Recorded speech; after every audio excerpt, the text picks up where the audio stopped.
বিসমিল্লাহির রহমানির রহিম। আজকের বিষয় আসলে খুব, যেহেতু আমরা 3 মিনিট হাতে পেয়েছি, সেই ক্ষেত্রে দ্রুত এই বিষয়টি নিয়ে আলাপ করা লাগবে। সেটা হলো ব্যক্তিগত জীবনে মাস্কের প্রভাব, মাস্কের প্রয়োজনীয়তা।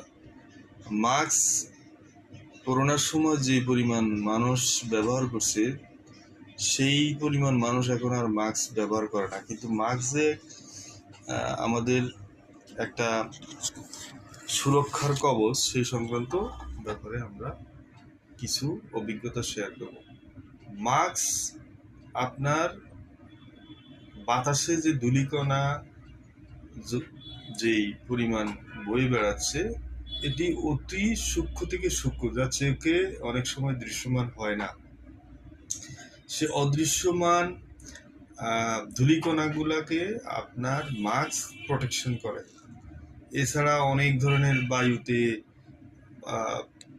বিভিন্ন ধরনের জীবাণু বেশি বেড়ায়, যা অত্যন্ত বিপজ্জনক।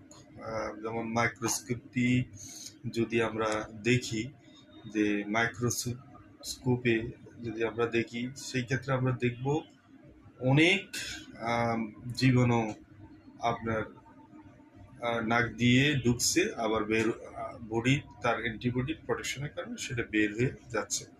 তো সেই ক্ষেত্রে যা আমরা যদি প্রতিনিয়ত মাস্ক ব্যবহার করি, এতে আমাদের ফুসফুস এবং আমাদের দেহের যে প্রোটেকশন অফ পাওয়ার, অর্থাৎ জীবাণু প্রতিরোধক ব্যবস্থা, সেটা শক্তিশালী থাকবে।